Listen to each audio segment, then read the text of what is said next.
네, 어제 예고해드렸다시피 오늘 미국 대선 특집으로 2부 마지막 순서를 장식하겠습니다. 미국 대선 드디어 주사위는 던져줬고 누가 먼저 이제 매직 넘버 270에 도달하는지 그 결과문을 남겨두고 있습니다. 트럼프 대통령의 재선이냐, 조 바이든 후보의 당선이냐. 정말 이제 어제부터 역전에 역전을 거듭하며 누가 이제 우승을 할지 쉽게 점칠 수 없는 상황이었습니다. 오늘 이제 저희가 선거하면 이분들인데 세 분을 좀 어렵게 모셔봤습니다. 명지대학교 정치학과의 신율 교수, 그리고 인사이트K의 배종찬 소장, 그리고 미중 산업경제연구소의 조용찬 소장과 함께하겠습니다. 안녕하세요. 예, 안녕하십니까. 네, 바쁘시죠, 세 분 다. 네. 안 바빠요. 그러세요. 바빠야 되는데. 오늘 이제 세 분을 다 모시고 미국 대선에 대한 얘기를 할 수 있게 됐습니다. 먼저 이제 뭐 이번 대선 변수가 좀 많았는데 바이든에서 트럼프, 트럼프에서 또 바이든까지 분위기가 참 한 치 앞을 알 수 없는 흐름들이 펼쳐졌습니다. 신유 교수님, 네. 현재까지 분위기가 좀 어떻게 정리되고 있나요? 그게요. 지금 예를 들면 CNN이 제가 조만간까지 보고 네. 들어왔는데 CNN 같은 경우에는 지금 확보한 선거인단 수가 바이든 후보가 253명 그리고 트럼프 대통령이 213명이라고 돼 있는데 AFP 통신이 발표한 것에 따르면 바이든 후보가 264명 그리고 트럼프 대통령이 214명을 지금 현재 확보를 했다라고 되어 있습니다. 또 폭스랑 AP는 똑같은 거네요. 그런데 네. 이제 사실은 지금 분위기로 봤을 때에는 바이든 후보가 차기 대통령으로 당선될 가능성이 높다라고 볼 수밖에 없습니다. 왜 그러냐면 지금 트럼프 대통령이 지금 뭐 전 지역에 시비를 걸고 있기 때문에 뭐 펜실베이니아만 이렇게 딱 거는 건 아니거든요. 근데 어쨌든 지금 트럼프 대통령의 입장에서 볼 때는 굉장히 복잡한 경우의 수를 거쳐야지 승리를 하는데 네. 지금 일단은 미시간이라든지 미시간 같은 경우에 이미 CNN 그 대선 시스템은 승리했다라고 나오고 있어요. 파란색으로 바뀌었더라고요. 예, 예. 네. 그리고 예를 들면은 지금 위스콘신이라든지 그리고 네바다를 이기기만 하면 270명 확보하는 데는 문제가 없거든요. 그리고 실제로 지금까지도 계속 여기서 우위를 지키고 있게 되기 때문에 제가 볼 땐 이길 수가 있는데 문제는 누가 이기느냐가 중요한 게 아니고 네. 이 트럼프가 어떤 식으로 이것을 계속 인정하지 않고 선거 결과에 불복해가지고 어떤 액션을 취하느냐가 여기 경제 전문가 계시고 여론조사 전문가 계시지만 그게 네. 이제 제일 지금 우리 입장에서 볼 때 중요한 것이 아닌가 그런 생각을 하죠. 신유 교수님 네. 말씀하셨는데 마지막 남아있는 주목하는 주는 네바다주입니다. 그러니까 AFP 집계로 보면은 위스콘신과 애리조나까지 합하면 264명이거든요. 그러면 매직 넘버인 270명까지는 6명이 남는데 네바다주가 6명입니다. 근데 지금 조 네. 바이든 후보가 일단은 네바다에서 조금 더 우위를 점하고 있죠, 소장님. 그렇습니다. 그래서 이 네바다주도 그렇고 그리고 위스콘신주가 상당히 중요했는데 뒤지고 있다가 다시 바이든 후보가 뒤집었거든요. 네. 가장 큰 이유는 이번 미국 대선의 결정적인 키워드는 우편 투표입니다. 우편 투표와 대도시에서 자, 시간 후반부에 막바지에 지금 개표가 집중되면서 바이든 후보가 역전시키는 장소들이 나타나고 있고 또 75% 개표 지점까지 트럼프 대통령이 많은 격차로 앞서가고 있는 약 한 10%포인트 가량 앞서가고 있었던 펜실베이니아에서도 이 80%가 넘어가면서 급격히 바이든 후보가 쫓아가고 있거든요. 아, 격차가 줄어들고 있군요. 펜실베이니아에서 우편물 또 대도시의 막판 이 개표가 되는 상황. 그러니까 이 피츠버그와 필라델피아 이 대도시들을 개표하면서 이 쫓아가는 양상입니다. 그래서 이 선거 개표 후반은 바이든 후보가 상당히 양호한 양상으로 나타나고 있습니다. 펜실베니아 아직까지는 지금 트럼프 대통령이 바이든 후보보다는 조금 우위를 점하고는 있지만 격차를 좁혀가게 되면서 트럼프 대통령이 오늘 새벽에 개표 중단 소송으로 결국 또 의견을 밝히기도 했는데 이번에 소장님 좀 전체적으로 분위기를 보니까 여론조사 기관과는 또 다른 양상으로 대선이 많이 펼쳐졌어요. 네, 워낙 이제 사전 투표가 높았고 지금 선거의 결정적인 영향 그리고 바이든 후보가 당선이 된다면 웃을 수밖에 없는 결정적인 이유는 우편 투표입니다. 네. 우편 투표가 무려 이 사전 투표가 1억 명이 넘은 이 전례 없는 일이 일어났는데 이 중에서 6천만 표 이상이 우편 투표거든요. 그 우편 투표는 대부분 바이든 후보의 상당 부분 몰표가 나오고 있다라고 하는 그런 개표 결과가 나오면서 이번 선거에서는 이 우편 투표가 크게 영향을 미쳤고, 여론조사가 경합 지역에서 좀 달랐던 이유는 경합주는 역시 경합주입니다. 그만큼 이 샤이 트럼프가 현장 투표에서 또 6천만 명 가까이 했거든요. 선거 네. 당일날. 거기서 분명히 샤이 트럼프가 있었고, 또 코로나19가 상당히 우려되는 이 고연령층, 그리고 저학력 백인, 이 트럼프 지지층이라고 볼 수 있죠. 이들이 사전 투표에도 좀 참여를 했다. 이렇게 본다면은 이 여론조사가 이 파악하지 못하는 샤이 트럼프가 일정 부분 더 있었던 것으로 분석할 수 있겠습니다. 네. 네, 조영찬 소장님, 지금 이제 미국 대선 당선의 확정이 좀 늦어지고 있습니다. 그러면 이제 중국 측의 반응도 상당히 궁금한데 뭐 특별한 입장을 내놓지는 않고 있나 봐요. 네, 아무래도 중국 같은 경우에는 뭐 민주주의 국가가 아니고요. 국민에 의해서 투표가 진행되는 나라가 아니기 때문에 중국 같은 경우에는 현재 논평이라든지 이거와 관련된 댓글 같은 경우에도 좀 차단을 하고 있다고 합니다. 아무래도 시진핑 국가 주석 같은 경우는 2022년 가을이면 제3기 임기를 시작하게 되는데 미국과 비교했을 경우에는 상당히 좀 내부적으로도 공격을 받을 수가 있기 때문에 그렇습니다. 현재 중국 안에서는 그 트럼프 대통령이 되는 게 오히려 낫다고 좀 평가들을 하고 있는데요. 뭐 국민 여론은 바이든이겠지만 네. 현재 뭐 경제와 관련된 통상 문제 전문가들 같은 경우는 트럼프 같은 경우에는 아무래도 강압적인 그 대중국과 관련된 관세를 취하긴 하지만 협상이 능한 사람이기 때문에 협상을 통해서 미국 제품을 더 수입하든지 그리고 일자리 보전을 위해서 다른 조치가 취해진다면은 언제든지 틀을 바꿔가지고 협상이 가능하다는 거죠. 시 주석을 비롯해서 그 중국 안의 지도부들 같은 경우에도 입장이 똑같은데요. 아무래도 시진핑 주석이 볼 때는 트럼프 대통령이 너무 국제 관계와 관련된 훼손을 시키면서 미국의 국익뿐만 아니라 미국의 신뢰도를 추락시켰기 때문에 이런 측면에 보면은 자신들이 오히려 1대1로 사업을 한다든지 그리고 앞으로 다양한 국제 관계에서 주도권을 질 수가 있기 때문에 뭐 네. 그런 측면에서 어저께도 그 오중전에 했던 내용들을 발표를 하면서 중국이 이제 자신도 미국과 같은 대등한 위치의 대국이라는 점을 다시 한번 강조한 것으로 보여집니다. 네. 신유 교수님, 뭐 지금 뭐 중국뿐만 아니라 전 세계가 미국 대선 결과에 주목을 하고 있는 상황이죠. 네. 물론 그렇죠. 그 뭐 미국의 위상이라든지 여러 가지를 봤을 때, 그리고 지금 이제 우리 조 소장님께서도 중국 말씀을 해주셨는데 개인적으로 볼 때에는 2025년일 거예요, 아마.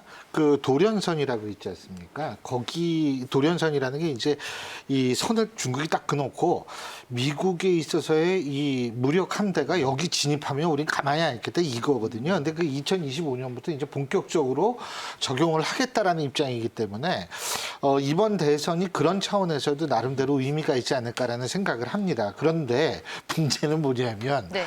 지금 누가 이기느냐보다 저는 사실 경제라든지 외교에 더 큰 문제가 되는 게 지금 누가 되든 트럼프가 되면 문제가 간단하지만 바이든 후보가 만일 된다라고 가정을 했을 때는 아까도 말씀드렸지만 트럼프 대통령이 가만히 안 있을 겁니다.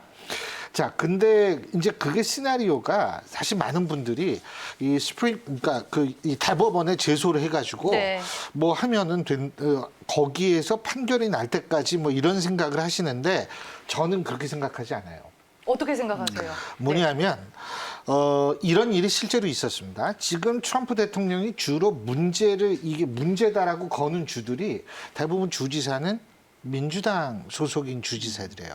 자, 그러면 제가 이 말씀 왜 드리냐면 지금 트럼프 대통령 측에서 생각하는 것은 뭐냐면 이게 지금 이제 예를 들면 미시건이 CNN 그 프로젝트에 의하면 이제 이미 바이든 승리로 됐으니까요. 그러면은 바이든 승리가 된 미시간 같은 경우에도 주지사가 민주당이에요. 자, 그러면은 여기 승리가 됐다라고 하면 이제 선거인단을 꾸리고 민주당 지지 선거인단을 꾸리지 않습니까? 그래서 그것을 이제 12월 14일까지 이제 보내거든요. 또 문제는 뭐냐면 주의회에서 이거 지금 트럼프 대통령이 이거 문제 삼고 있다 법적으로 예? 그러니까 이 선거인 명부 이거 하면 안 된다. 그러고 주의회에서 자기네들 선거인 명부를 따로 만들어서 연방에 보낼 수가 있어요. 그 연방의회에 보낼 수가 있어요. 이렇게 되면 한 주에서 명부가 2개가 올라오는 거 아니에요. 그죠? 네. 이렇게 되면 아직까지 선례가 없었어요. 이걸 어떻게 처리하는지. 네. 이런 거를 노릴 거라고 생각을 합니다. 그런데 그런 유사한 일은 1960년에 벌어졌어요. 그러니까 명부 2개 올라갔는데 그때 당시에는 뭐냐면 닉슨 후보가 이렇게 복잡하게 문제를 꼬이게 하는 선례를 만들면 안 된다고 본인이 양보를 했어요. 그래서 문제없이 넘어갔거든요. 그런데 그러면 이번에 트럼프 대통령이 양보를 할 것이냐? 글쎄 뭐 할 수도 있겠지만 아메리카 퍼스트가 아니라 트럼프 퍼스트라는 생각을 갖고 있다면 제가 볼 때 양보 안 하면 네. 상당한, 그러니까 우리는 연방 대법원의 판결을 기다리면 되겠지라고 생각할 수도 있지만 사실은 그 이전에 문제는 상당히 꼬일 가능성이 높고 그렇게 되면 문제가 더 복잡해지고 그렇게 복잡해진 문제는 결국은 이 외교 경제 영역으로 이게 그렇죠. 엄청난 타격을 줄 수밖에 영향을 줄 없죠. 수밖에 네. 없다는 얘기입니다. 네, 일단은 뭐 여러 가지 혼선이 예상되는 시나리오에 대해서 먼저 신유 교수님께서 말씀해 주셨는데 조영찬 소장님은 트럼프 대통령의 불복 카드를 좀 배종찬 소장님은 트럼프 대통령의 불복 카드를 좀 어떤 관점으로 보고 계세요? 네. 불확실성이 커지죠. 네. 미국 대통령 선거가 끝났음에도 불구하고 이제 대통령이 결정되지 못하는 것. 그러니까 12월 8일까지는 선거인단에게 결과가 전달되고 12월 14일 날 선거인단 투표가 이루어지고 그 결과를 가지고 1월 4일 미국 의회에서 승인한 다음에 미국 대통령이 1월 20일 캐피털 힐 의사당 앞에서 취임 선서를 해야 되거든요. 이 일정이 틀어지는 것입니다. 이게 미국 정치에도 상당한 영향을 줄 수밖에 없는데 글쎄 근데 그럼에도 불구하고 트럼프 대통령 워낙 독특합니다. 하지만 이 미국 여론도 중요하거든요. 결과에 승복하라 또 언론들도 이런 예가 없었지 않느냐. 신율 교수님 말씀대로 이것이 미국의 혼란을 가져온다. 사회적 갈등.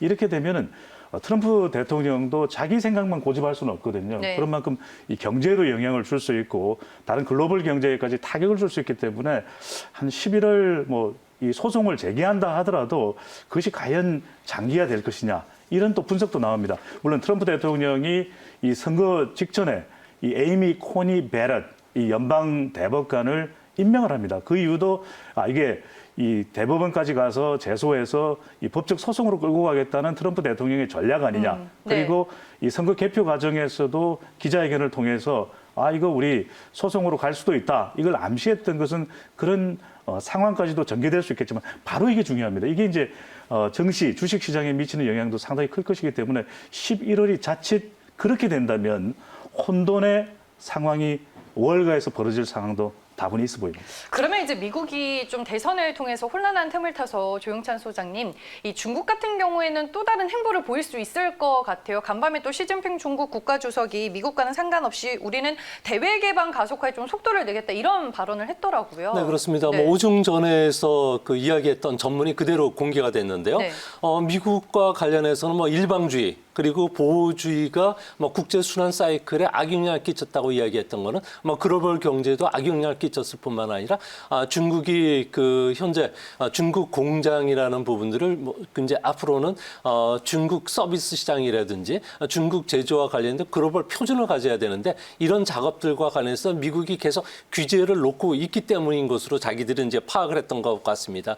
이 때문에 미국에 대한 경제 의존도를 제로로 낮추고요. 이제 앞으로 중국이 지향하는 바는 해외에 관련된 수요도 있겠지만 자국 내 수요를 육성해가지고 쌍순환에 의해서 발전시키겠다는 건데요. 이를 위해서는 뭐 중국 정부가 늘 하듯이 수요와 공급을 창출시켜주는 정책을 쓰겠다는 겁니다.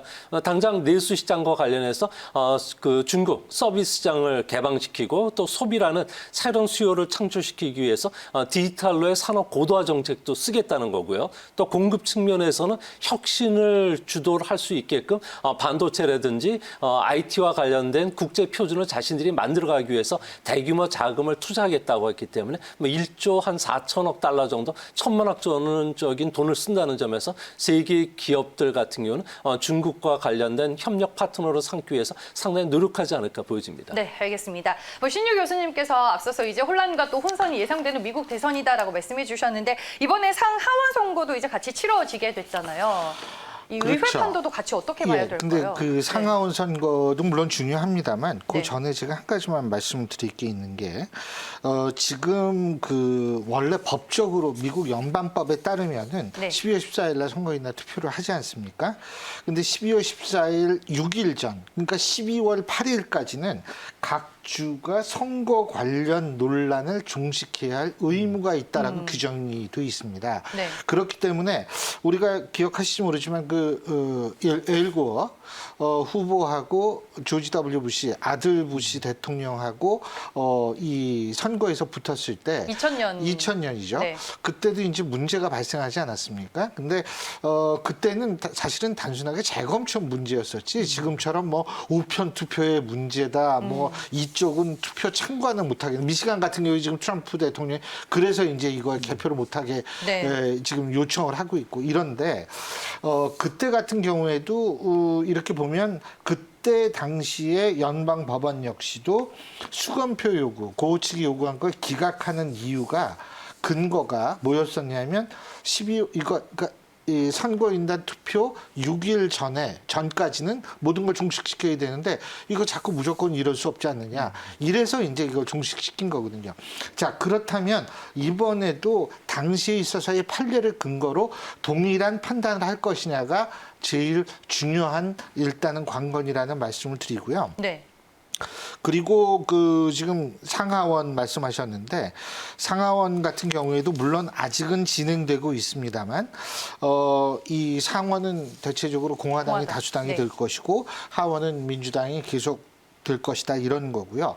근데 뭐 간단히 얘기한다면 상원이 이게 뭐 그냥 존재하는 게 아니라 할 업무 영역이 많거든요. 뭐 해외 파병 문제라든지 관료 임명을 거부할 수 있다든지 이러한 것들이 있기 때문에 바이든 행정부가 상당히 어려울 수가 있다. 그렇죠. 하지만은 네. 지금 우리가 주목해야 될 거는 하원입니다. 왜 그러냐 하면 실제로 그 대통령이 이 문제가 계속 이게 혼란을 거듭해서 결국 막판에 가면은요. 최후의 경우 이게 경우의 수가 너무 많아가지고 제가 다 설명을 못 드리는데 하원으로 넘어갈 수가 있어요. 대통령 선거를. 하원으로 넘어가게 되면 각 주에서 한 표씩 행사할 수가 있거든요. 자, 그렇게 되면 하원이 어떤 정당이 지배하느냐가 중요한 의미를 갖습니다. 그리고 막 그때까지도 안 돼요. 그래가지고 예를 들면은 이 대통령 권한을 누가 하느냐 하면 결국은 대통령, 부통령 다음엔 하원 의장이 맡게 돼 있거든요.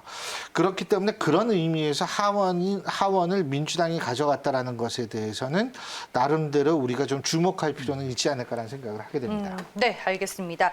일단은 뭐 이번 미국 대선 다양한 변수들도 많고 말씀해 주셨다시피 지금 뭐 시나리오도 너무너무 다양한 상황입니다. 조용찬 소장님의 저희가 중국 얘기를 또 들어봤고 이번에는 미국 내 상황 얘기를 또 배종찬 소장님한테 듣고 싶은데 이번 대선 이게 판도를 보니까 좀 표심의 분위기가 어떻게 반영이 됐나요? 뭐 샤이 트럼프 대 뭐 히든 바이든 뭐 이런 얘기들도 많고요. 네, 샤이 트럼프가 더 있었다고 봐야 되겠죠. 네. 여론조사도 과학적으로 실시됐음에도 불구하고 특히 이제 경합주의 샤이 트럼프를 파악하기는 참 쉽지가 않습니다. 일종의 침묵에 나선 이런 현상도 작동이 됐을 수가 네. 있는데 여론조사에서 계속 발표되면서 바이든 후보가 앞서고 있다. 이러면 이 샤이 트럼프, 특히 이제 트럼프 대통령을 강력하게 지지하는 층에서는 여론조사에 응답하지 않았을 가능성도 상당히 높거든요. 그러니까 여론조사 기관들은 4년 전의 트라우마, 그러니까 힐러리 클린턴이 압도적으로 이 당선된다고 전망을 했다가 틀렸던 것처럼 이번 경우에는 뭐 이 부동층도 상당히 줄이고 이 샤이 트럼프라고 할 수 있는 보수층, 저항력, 이 보수 백인들도 상당히 많이 이 여론조사 샘플에 이제 표본에 포함을 했지만 그럼에도 불구하고 극복하지 못하는 것은 조사 자체에 응하지 않는 샤이 트럼프 유권자들이거든요. 그런 만큼 그것이 이제 경합 주에 두드러지게 나타났던 것이고 특히 이제 중요했던 것은 바로 우편 투표입니다. 우편 투표에 대거 바이든 후보 지지자들이 몰리면서 지금 후반부에 개표되는 것은 주로 바이든 쪽으로 가는 그 양상. 이전 미국 대통령 선거에서는 볼 수 없었던 현상이죠. 네, 알겠습니다. 그럼 이제 어느덧 시간이 지나서 마지막 질문이 될 것 같습니다. 세 분께 공통 질문을 드려볼게요. 이번 미국 대선을 좀 어떻게 보셨는지 조영찬 소장님 의견부터 들어볼게요. 네, 이번 대선 같은 경우는 제가 개인적으로 경제학적인 측면에서 보면은 네. 사회적인 그 분단 현상이 상당히 심해지고 있고 미국 경제는 코로나로 인해서 사회적 이동뿐만 아니라 그 아메리카 드림에 대한 꿈도 많이 꺾였다는 생각이 듭니다. 이 때문에 이런 것을 치유하기 위해서 다음 정부가 새로운 그 정책들을 내놔야 되는데 이를 근본적으로 치유하기 위해서는 미국 경제가 또 다른 쪽으로 바뀌어야 되기 때문에 그렇게 쉽지는 않다는 점에서 숙제는 상당히 많아지지 않을까 생각이 듭니다. 네, 신율 교수님은요? 이번 대선은 저는 사실 누가 되든 간에 사실 우리가 미국 하면은 민주주의라는 단어로 떠오를 정도로 민주주의 우리 꽃이죠. 입장에서는 네. 상당히 그 민주주의의 중심이라고 생각을 했었는데 이런 국가가 진영 논리가 상식을 엎을 수 있다라는 것을 확인할 수 있었던 기회라고 생각을 합니다. 바로 그런 차원에서 지금 제도적인 갈등이 결국은 사회적 갈등으로 전이돼서 문제가 더 커지지 않을까가 제일 걱정입니다. 네, 조영찬 소장님 한마디로, 배종찬 소장님 한마디로요. 네. 양극화죠. 말 그대로 이제 거의 나라가 두 동강이 나는데 그걸 극복하는데 상당한 시간이 많이 걸릴 것으로 보입니다. 네, 알겠습니다. 오늘 세 분 다 모시고 미국 대선 특집으로 만나봤고요. 저는 여기서 인사드리겠습니다. 시청해주신 여러분 고맙습니다.